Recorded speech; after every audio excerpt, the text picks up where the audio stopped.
히브리서 저자는 성도들을 향해 말씀에 대해 초보적인 수준만 아는 것을 넘어서 계속 성장하고 또 성숙하라고 권면하고 있습니다.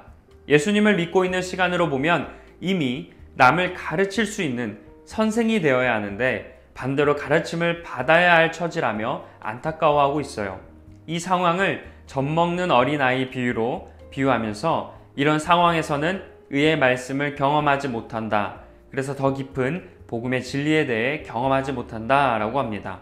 반대로 단단한 음식은 장성한 사람들의 것으로 선과 악을 스스로 분별할 수 있는 지각을 가지고 있는 사람들로 설명하고 있습니다. 따라서 성도들이 그리스도의 도에 있어 초보의 수준에 머물지 않고 더 성숙한 단계로 나아가라고 권면하고 있습니다. 하나님께서 허락하신다면 그렇게 될 수 있다고 확신합니다. 은혜를 경험하고도 타락한 자들은 다시 회개할 수 없다고 하며 다시 하나님의 아들을 십자가에 못 박는 일이라고 하죠. 이어서 배교를 땅에 비유하며 배교의 실상과 심판에 대해 경고하고 있습니다. 이러한 내용을 기억하며 말씀을 봉독하겠습니다. 멜기세덱에 관하여는 우리가 할 말이 많으나 너희가 듣는 것이 두나무로 설명하기 어려우니라. 때가 오래되었으므로 너희가 마땅히 선생이 되었을 터인데 너희가 다시 하나님의 말씀의 초보에 대하여 누구에게서 가르침을 받아야 할 처지이니 단단한 음식은 못 먹고 젖이나 먹어야 할 자가 되었도다. 이는 젖을 먹는 자마다 어린아이니 의의 말씀을 경험하지 못한 자요 단단한 음식은 장성한 자의 것이니 그들은 지각을 사용함으로 연단을 받아 선악을 분별하는 자들이니라. 그러므로 우리가 그리스도의 도의 초보를 버리고 죽은 행실을 회개함과 하나님께 대한 신앙과 세례들과 안수와 죽은 자의 부활과 영원한 심판에 관한 교훈의 털을 다시 닦지 말고 완전한 대로 나아갈지니라. 하나님께서 허락하시면 우리가 이것을 하리라. 한번 빛을 받고 하늘의 은사를 맛보고 성령에 참여한 바 되고 하나님의 선한 말씀과 넷의 능력을 맛보고도 타락한 자들은 다시 새롭게 하여 회개할 수 없나니 이는 그들이 하나님의 아들을 다시 십자가에 못 박아 드러내놓고 욕되게 함이라. 땅이 그 위에 자주 내리는 비를 호소하여 밭 가는 자들이 쓰기에 합당한 채소를 내면 하나님께 복을 받고 만일 가시와 엉겅퀴를 내면 버림을 당하고 저주함에 가까워 그 마지막은 불사름이 되리라. 아멘. 오늘 본문은 크게 성장하지 않는 상황에 대한 책망인 5장 11절에서 14절, 완전한 대로 나아가라는 권면인 6장 1절에서 3절, 배교에 대해 경고하는 6장 4절에서 8절까지 말씀입니다.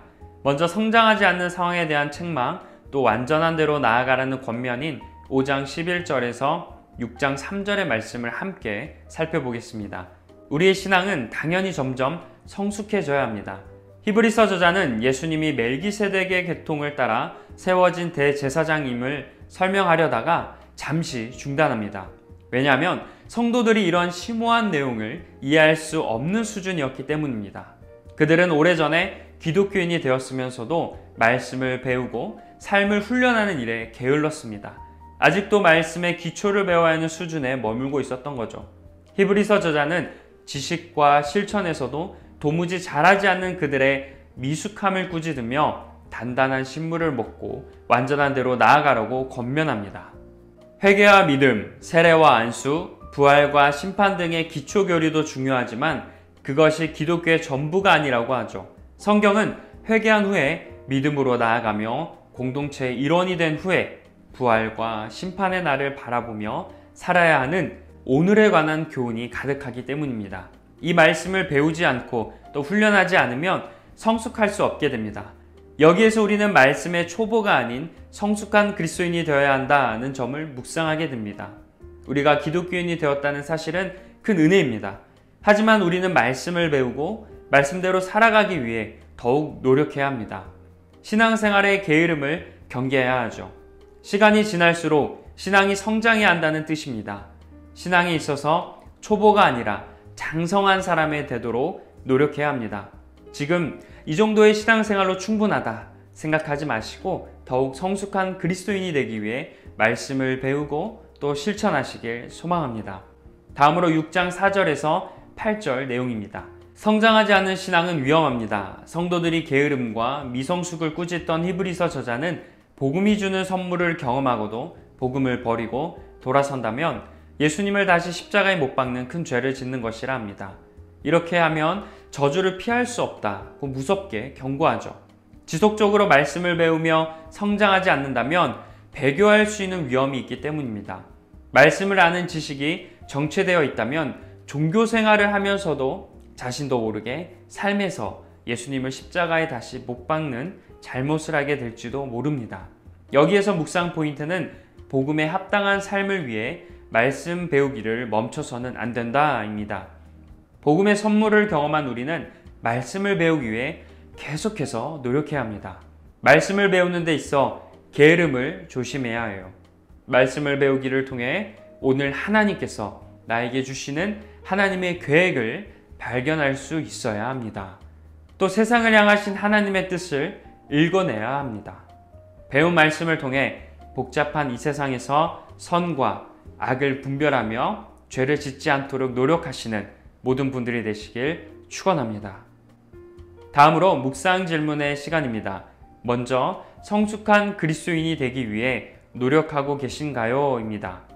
우리는 신앙에 있어서 초보가 아니라 장성한 사람이 되도록 노력하고 있는지 돌아보길 원합니다. 무엇보다 나에게 신앙적으로 성장하기 위한 마음은 있는지 돌아보았으면 좋겠습니다. 더욱 성숙한 그리스도인이 되기 위해 말씀을 배우고 또 실천해야 한다는 걸 기억하면서 앞으로 어떻게 성장할 수 있을지 묵상해 보시길 바랍니다. 하나님의 말씀을 배우고 말씀대로 실천하기 위해 어떠한 노력이 필요할지 묵상해 보시길 소망합니다.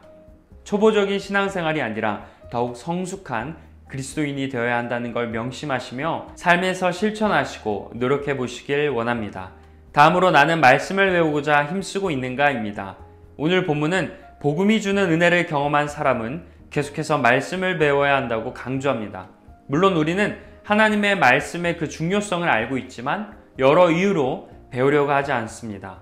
혹시나 나는 말씀을 배우고자 힘쓰고 있는지 아니면 본문처럼 게으름으로 또 여러 가지 이유로 배우지 못하고 있는 건 아닌가 묵상해 보길 원해요. 하나님의 말씀을 배운다면 하나님의 뜻과 계획을 알게 된다고 말씀하는데 정말 그렇게 되기를 간절히 바라는 마음으로 결단해 보시고 또 묵상해 보시길 원합니다. 반드시 묵상해 보시고 말씀 배우기에 힘쓰고자 결단하시길 간절히 소망합니다. 이제 결단의 기도를 드리겠습니다. 완전하신 하나님, 말씀을 배우며 하나님의 뜻과 계획을 발견하길 원합니다. 또한 말씀대로 실천할 수 있는 믿음을 허락하여 주옵소서. 살아계신 예수님의 이름으로 기도합니다. 아멘.